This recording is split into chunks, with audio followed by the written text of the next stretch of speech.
Welcome along. We're staring at the River Pinn. It's not very big. It's not the Mississippi. It's not the Amazon, but it is the River Pinn. This is Westerleigh VR race number 3.5. That's Series 3, Race 5. The Peleton Pin Up. The Pin Up being the river just to our left that you can still see. So we're going to go along here. And, oh, look, it's my friend Marcus. And we're going to go through this part. The River Pinn's just on our left. Now, this race...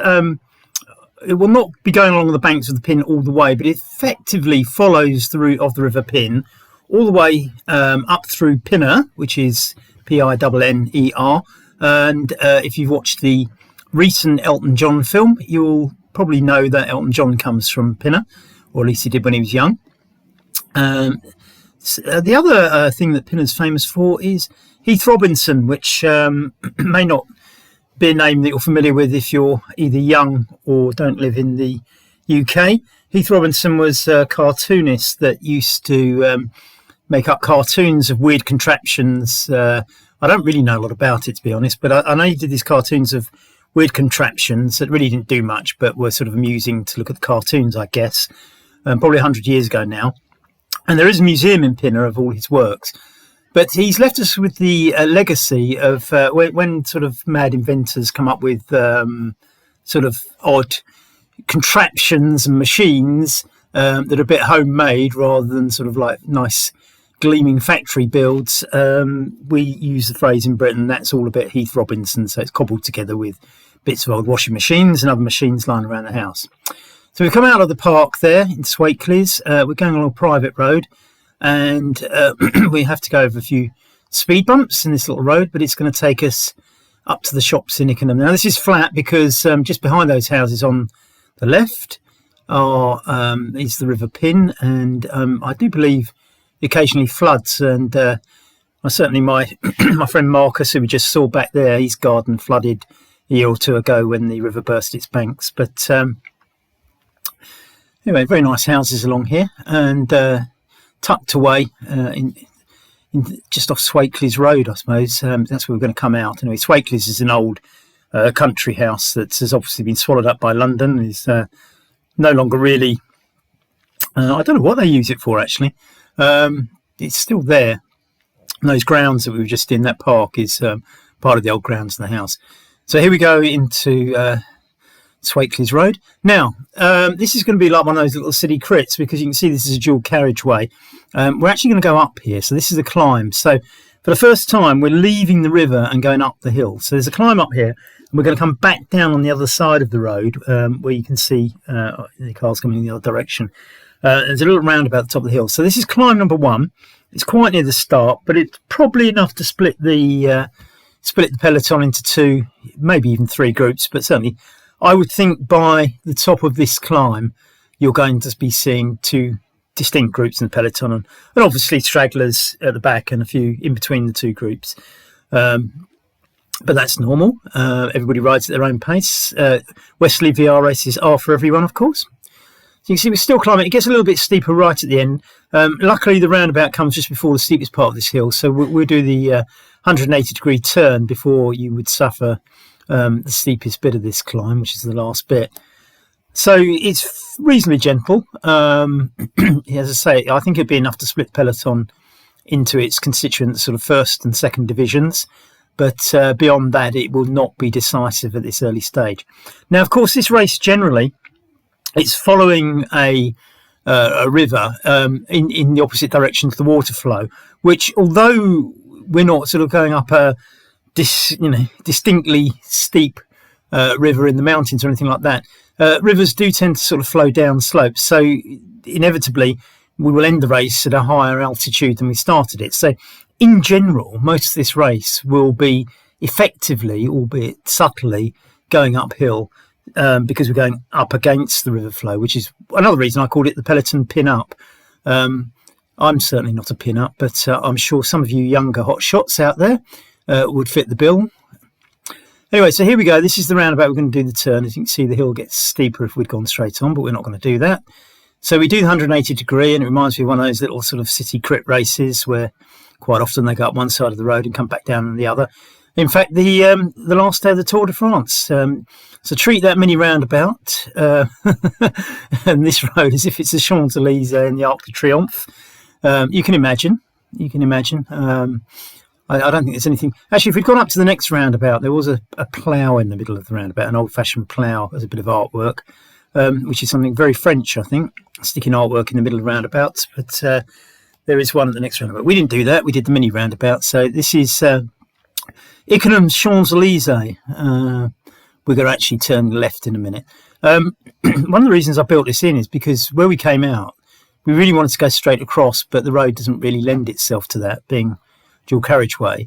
And then it occurred to me to have this little Champs-Élysées section up the hill and down again, just to put a little climb in to spice things up early on. And I think that's sort of kind of worked well. We're going to turn left very, very shortly because we're coming back to where we started on this road and where we came out from the road with the speed bumps. Once we turn left, we're going to go through some more houses. It's a little of a cut through. And we're going to cross the River Pinn on a little footbridge, which will be our next encounter with it. But we need to zigzag. There is no road that follows the river exactly. So we'll be zigzagging across it at various points in the race. As I say, the River Pinn is not of any particular note. It's never very wide as far as I'm concerned. I guess it eventually ends up flowing into the River Thames. I'm not sure where it goes, to be honest. Obviously significant. I mean, Pinn was named after it. But anyway, perhaps I should do a little bit more research. So we go through these houses. I mean, this is nice middle-class suburban West London, all connected by tube stations. You can get the Central Line, Piccadilly Line and Metropolitan Line from this area at either Ickenham or West Ruislip stations. And if you're well-heeled and work in London, this is a very nice place to live, not far from the countryside and a fast journey into town, as much as the suburbs of northwest London are. So this is where we're going to go over a little footbridge in a minute. You'll see a pile of stuff that the builders have left for somebody's works. I don't know what that's for, but almost blocking the little path as we go over the River Pinn again. And we'll see I think they must be redoing all the children's playground there. So this is the River Pinn again as we go over the little footbridge and back onto a proper road. It won't narrow on an RGT course because you'll get their stock scenery, which will be a nice wide road and fit the Peleton in. I can't imagine the Peleton all squeezing through that little chicane. So more of the same with the houses. When we get to the end of this road, though, that's kind of the borders of the sort of suburbanisation of the area, and it'll be a bit more countrified as we get out into the next section. Won't stay like that for the whole race, I can assure you. It is mixed. We are floating around the extremities of London, but so we're in and out of mainly residential areas, I would say, but still flat here. Remember that we're actually, say, following the effectively sort of following the river route, although we're not right by it. And consequently, although as I say, there is a slight rise because we're effectively going upstream, it's fairly flat. And it was a case of we left the river and went up the river, the side of the river valley, if you like. We went up the little, should we call it the Champs-Élysées section again? That little section in Ickenham where we went up to the roundabout back again was going up the valley side and back down to it. So this race will feel reasonably flat, I think, but in reality, it's slightly going uphill. Here we go under the railway. This is this railway goes all the way up to Birmingham, should you wish to do so. It's not the main line up to Birmingham, it's the one from Marylebone. Now, all these works here are for another railway line, which will become the main route to Birmingham, which is the High Speed 2 rail link, which is it's going to be in a tunnel here. That's why you can't see anything. There's loads of works going on, but it's in a tunnel here. I'm not sure where the tunnel comes out, but we get lots of environmental protesters trying to mess up the building works, but I think that's rather futile, as it will happen anyway. They'll just slow the things down, but to what effect, I don't know. The thing's too far down the road for the government to change its mind now. So one day you'll be able to get to Birmingham 10 minutes quicker than you already can, at the cost of millions of pounds and lots of protests. Aren't you pleased how your taxpayers' money gets spent? Anyway, a bit more spending on our road surfaces each spring might help. This one's not too bad, actually. This one hasn't been too battered by the winter ice, and it doesn't make a lot of difference to you if you're riding the RGT race, because of course you will get magic roads provided by RGT, of course, and the wonderful technicians who provide all that scenery to go with it. Now this is, as I say, this is slightly rising. It's not obvious from the screen, but I know this road is a local road. It does slightly rise up here towards the pub, where we're going to turn right, the Breakspear Arms. And like a lot of pubs, it's one of those that has changed from just serving beer and a packet of crisps to doing proper food, and is perhaps quite common across the country. It does Indian food, although there's always a debate whether Indian food is really Indian, in the sense that a lot of it is from Bangladesh, but there we are. So there's the Breakspear Arms, which, if you can read the sign, you probably can't at that speed, but does, as I say, South Asian food, shall we say. So here we here we turn back towards the built-up area. As you can see, this sort of kind of border, fields on the left, houses on the right. Both sides are in London, but the right-hand side is kind of where it starts getting habited. Right, so there's a little bit of a dip here, but nothing serious. We're going to turn right into Ladygate Lane. Again, it undulates a little bit, but there's nothing that's going to warrant an attack in the race or really shake things up. I always think one or two people get left off the back of a group on the odd ramp, but it's not significant to the overall outcomes of the race. So you get this little section here, for example, which goes down, but before we get to the end of the road, there is a little ramp up. Again, as I say, it's possible somebody might find themselves 10 metres off the back and struggle to get back on again, but largely I think this is still nice, easy, flat. And we're now running, I suppose, the River Pinn is to our right, almost running parallel with where we are. We get to the end of this road and we're going to turn right and then left. We'll actually be in Pinn Way, the road actually named after the river. We go alongside it momentarily. So again, we're heading in the direction of the river, which is broadly, I would say, east to northeast in direction. And the north bit means it is slightly going up the side of the Thames Valley. Remember that the River Thames basically is the basin in the centre of London. It runs from west to east. So if you're heading north, you'll tend to be going up a hill. And if you're heading south, you'll tend to be going up a hill. I mean, I'm not saying it's one hill all the way to the top, but that's the generality of a valley, of course. So we're riding in a broadly easterly direction, and we're not going to suffer too much in the way of climbs. But as I say, to repeat myself, it is northeasterly, and you are following the trajectory of a river in the opposite way to the river flow, so you're going upstream. So inevitably there will be more hills, more climbing than you perhaps think. So here you can see one of the ramps I referred to. I mean, this is not in any way going to sap away your strength, certainly not this early in the race. As I say, there might be the odd person not quite keeping the wheels in front of them that falls out there, but it's nothing to be concerned about. So I say this is the end of the road. We're actually going to do a right and then left, and we'll meet the River Pinn again. Again, it's a little bit of a dip here as we go down to the riverside, but nothing that's going to be significant in the scheme of things. So here we go. You can see the little dip. And before the dip's not very far actually, because there's a river bridge just in front of us, probably about where you can see the end of the road is probably where the bridge is, I would guess. Anyway, we're going to hang a left there into Pinn Way. The road being named, of course, after the river, P-I-N-N. So here we are. The river is just on our right there, the other side of those few trees. There's a bit of grass and then the river. That's why there's no houses on that side of the road, because it's a river where they would like to be built. So we're going along Pinn Way. It's not too long before we do a little bit of jiggery-pokery. But we are, as I say, basically along this stretch of roads going to follow the river. We're now going over the river. You can see the the white railings at the side of the bridge. So the river's now on our left as we again head eastwards. So therefore you're not seeing but much by way of gradient.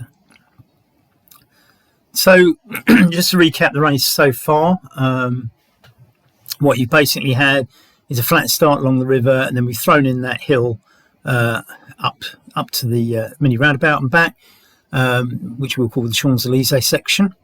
In fact, the Champs-Élysées, of course, does go uphill to the roundabout, the Arc de Triomphe roundabout, and then back downhill.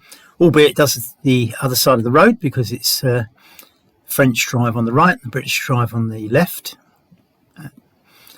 So again, this is nice suburban houses. It's where people commute into London, well served by tube trains and so on and so forth. It's fairly routine scenery, nothing to get too excited about, and flat roads, which means just keep your eye on the Peleton, but there's nothing that's going to absolutely kill you at this stage. So we're going to go along to Eastcote next. There is a bit of switching because I haven't chosen exactly the obvious route that one might have driven this. I have chosen back streets because I suppose in a lot of ways it's just nicer to cycle down these roads without any traffic, and also it just I think varies it up for me because I don't usually how shall I say, I wouldn't normally pick these roads if I was sort of driving about in the car going down to pick something up. At some point we're going to have to do a right turn because we're going to eventually pick up the main road. You could go a bit further on, but I think the roads don't quite suit, and the most direct route actually involves a little bit of a dirt track, and seeing as this was filmed in February, it will probably at some point have some muddy puddles that I don't really want to splash the camera lens with. It is noticeable when you film these things, it doesn't take a lot of water to get on the lens to distort the whole picture because the camera lens is actually quite small. So one little drip looks quite big on the screen. As you may have noticed on some of the other videos on less sunny days, or wetter days, should I say. So here we are, this is the main road that we would have probably done that last little section on if we were driving. This road, you see quite a lot of cyclists along here actually. It's quite a fast road. Now it dips down a little bit here again, but it's not going to register too much.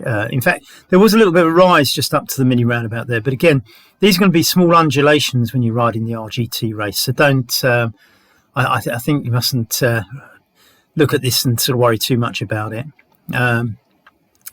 Hopefully by the time you ride this, the weather will be as sunny as it is on this video. Actually, as I say, this was filmed in February, which is quite bright, and it was one of those days actually when the warm temperature was warmer than we'd expect for February, and I was quite uncomfortable as I'd put on the usual winter gear and then found myself sweating a little bit more than I should, and you just seen the runner go past in shorts.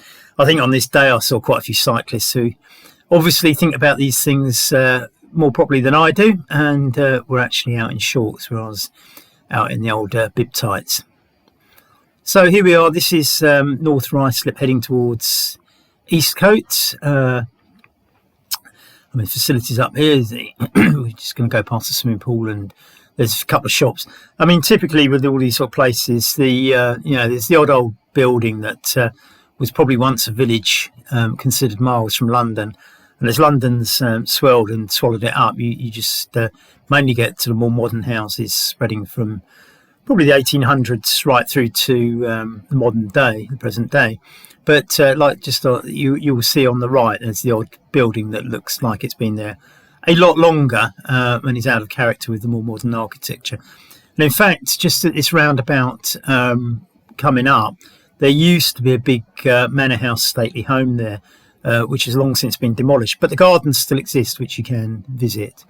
So as I say, a mixture. I mean, you see the pub there is quite old, and then right next to it some probably 1960s style shops and flats, followed immediately by another old building. So all mixed up. Nobody thought it through after the war. There was just, after all the areas being flattened by bombs, people just wanted buildings up, they wanted housing, they wanted facilities, and I think in the way that planning permissions are much more thought through today, I think in those days the priority was to get people housed.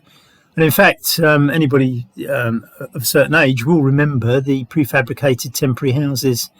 And in fact, I believe there are still some around, but it used to seem quite a lot where they were just put up after the war as a temporary solution to house people. And as I say, I think some survive to this day.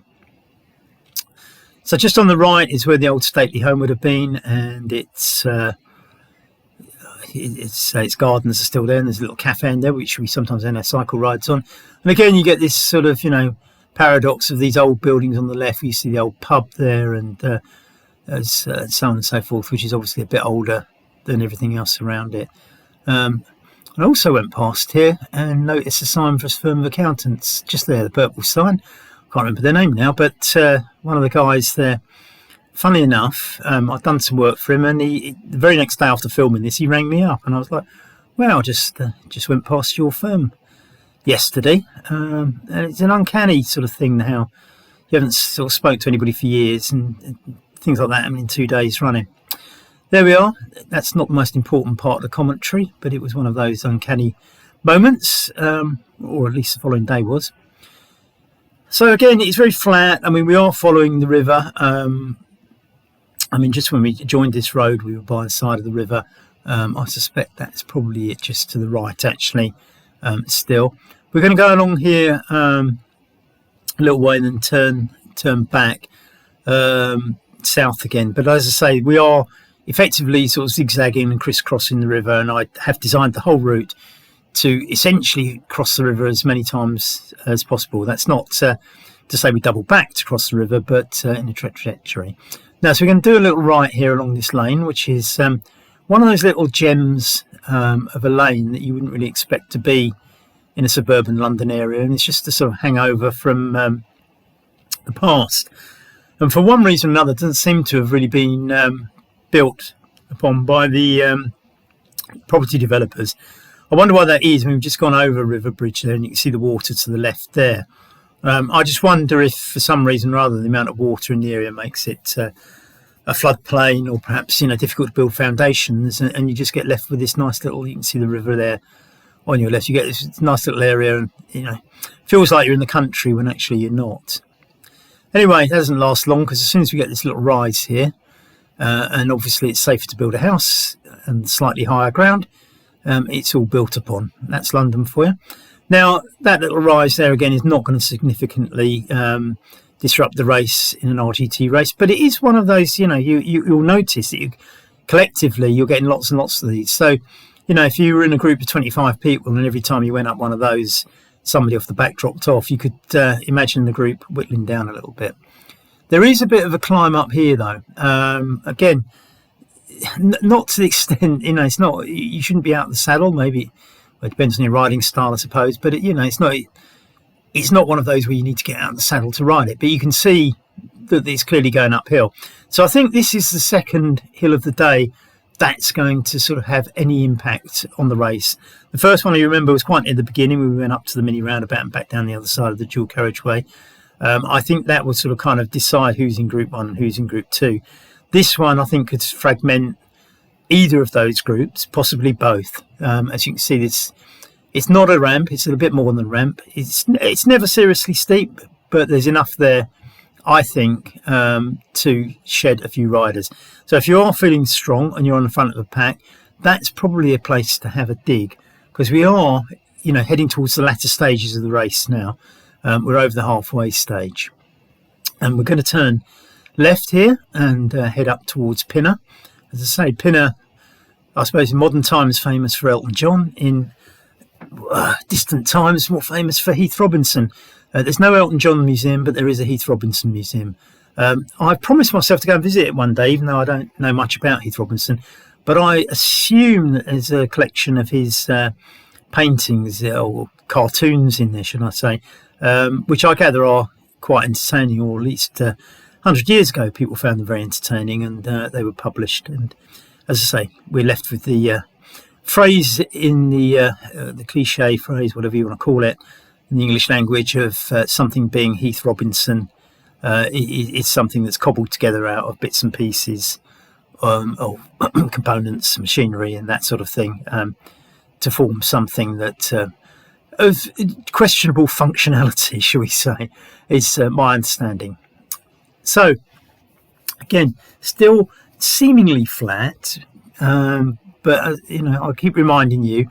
Overall, this is a bike ride that's going to go up over the due course of the race, but not apart from the two hills we've had so far. There's nothing significant where you would attack, but as I say, attritionally it could affect the race. And so we're heading towards Pinn, getting ever closer. We will go through the centre of Pinn and then do a bit of zigzagging back onto another road. I mean, all just collecting up miles, but you can see it's quite pleasant here. I mean, surprisingly, considering you're in the London suburbs, it's quite nice to cycle. I mean, we would all choose to go out of London into the the lanes where there's even less traffic, people and buildings, but you can see it's not a bad area for cycling, given where we all live and what we all do. Well, I say we, that's the people who live around here. But as I say, it's not bad for cycling, and you get this sporadic thing where they do actually mark off a cycling lane, but here they just put a cycle in the middle of the road, which I have no idea what function that is. And then guess what? We've got some lines here, so there is a cycling route. It's a bit disjointed in London, and if you're watching from somewhere like Sweden or Belgium or Holland, where you have these wonderful cycleways that we can only dream of having, you're a few decades ahead of us. You see, look, the cycle lane's back, and then it'll disappear. I think one day, these things will sort of get connected, but they are disjointed at the moment. So here we are. This is Pinn, and the railway bridge going over there is the Metropolitan line, and that is Pinn Station. And say home of Elton John, if you're into that sort of thing. And I suppose I could make all the jokes about we wonder who the Rocket Man will be in this race. That's the only Elton John song I can think of right now this minute. So we're going slightly uphill, but again, it's just going to be one of those little bumps by the time you come to the race. We're swinging right here, so we're kind of leaving the main bit of Pinn, which is very nice. It's a respectable area. I mean, I know in the past they used to have a French market along there on Sundays where lots of French farmers came across and sold all their produce. I mean, I don't know that that's going to continue now that Britain's left the European Union, but it's Pinn, a very nice place to live. So so I wouldn't say no if you offered me a house in Pinn. So we're going to double back a little bit. I mean, there's an extra little loop through Pinn that we wouldn't have taken if we were sort of doing a direct journey to run an errand or something, but it just sort of took the town centre in, took the railway station in. And we do have this little incline here. This is probably a little bit more than a bump. I mean, we've had two climbs. I would sort of call this half a climb. So, bear this one in mind. I mean, tired legs and all that, it might not be a bad place to attack, and some people might not be expecting an attack there because it isn't, a categorised climb, if that's the right analogy. So bear that one in mind. I mean, that could be a good place to attack because we are now getting towards the latter stages of the race. So as we sort of move away from Pinn, we're heading for what I would sort of call North Harrow, but I'm never really sure what its correct name is. But there's a road that sort of runs north of Harrow, and if you keep going on it, you'll end up in Stanmore. But I don't really know what this area is called, even though I quite often come down here. I should probably look up there's a Morrison's supermarket along here. I should probably look up what the branch name is because it'll tell me what the area is called. But I do remember this being a bit frustrating when I was filming this because there was a car in front of this one that was intent on driving very, very slowly.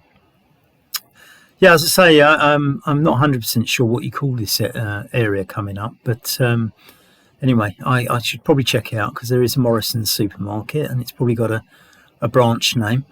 In fact, despite my surname being Morrison, it's the only Morrison's I have ever been in, and I've only ever been in it once.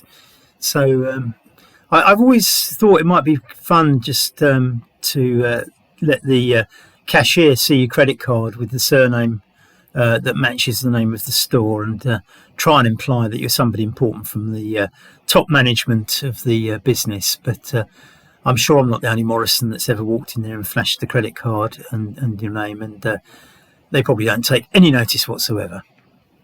There we are. So again, you can see these little undulating little ramps here. It's as I say, it's not going to significantly affect the race, that particular one, or a lot of them. But I think attritionally they can head up and make a difference. Remember, we're still following essentially the river trajectory, so it's not going to be sort of steep climbs. It's going to be gradual ascent. Most of the climbs we've done, of course, when we are zigzagging, so we're going north to south or something like that. Again, you can see another slight rise here, but again, not significant enough to warrant an attack, I would say. Now, most of this road going along here, I mean, we're going to go past a few roundabouts, and as I say, the Morrison supermarket. And then we get to the end at a roundabout in a place I don't know the name of, I'm afraid to say. If you keep going, I'm sure you'll end up at Stanmore, I know that. It's, as I say, north of Harrow, I would describe this. The road's actually called the Uxbridge Road, if anybody knows it.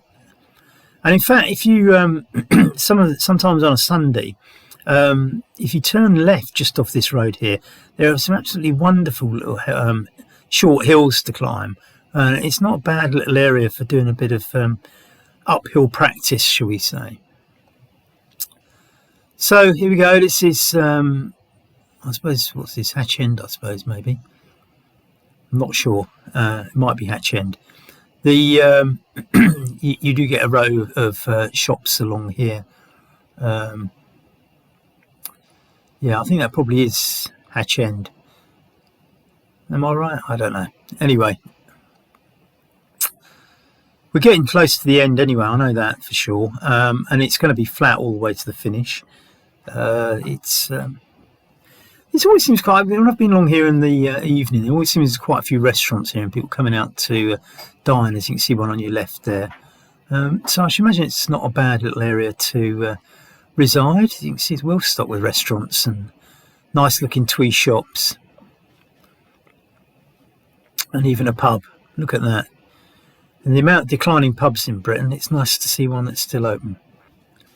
So here we are, heading for the final leg of this race. As I say, there's going to be no gradient changes between here and the finish.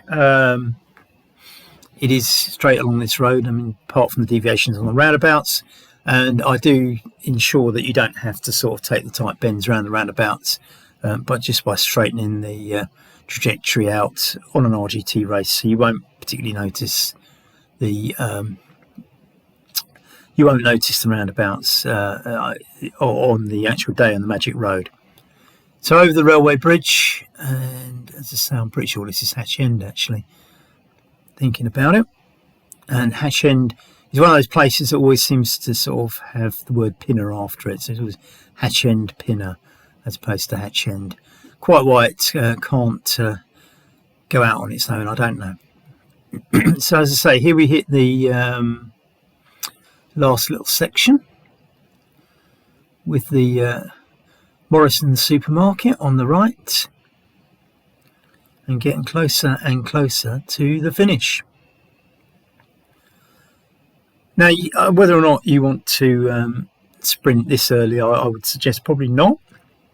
I think there's a way to go. I mean, you all know how your legs are on the day. Some people like to sprint early and see if they can create a gap. Most of the RGT races that we've run over this distance, most of the time the rider doesn't get away. But we have seen a few instances where somebody's timed it right and the peloton has dithered and they've got free. And of course, the odd occasion where there's an exceptionally strong rider. I mean, Jan Decker has won handsomely by doing that, but just nobody could stay with the man. So, it depends who's in the race, and like everything, you get points every time you enter one of these. Now, this is where the sprint starts, really. There's a little bus lane, and the next roundabout, which is, probably, 250 metres away now, that's the end of the course. So you should be sprinting now. As I say, it's been flat for quite a while, and you won't notice the roundabouts. So I think you're just going to have to measure it with the distance to go marker. So as we come up to the finish, which, as I say, is the roundabout you can see just ahead of us, I wish you all well. Look forward to seeing you virtually on the night, and good luck. May the best rider win. Take care. This is Westerley VR Race 2.5, the preview. Oh, actually, we're going to go around the roundabout today. That was the finish, but I have not edited out the last little bit where I looped back to go home again, so you can see a little bit more of the Pinn hatch end area, or whatever this area is called. I'm not really sure quite what this area is. Might be hatch end. Then I pulled up over here to switch the GoPro off. So once again, good luck. See you on the day.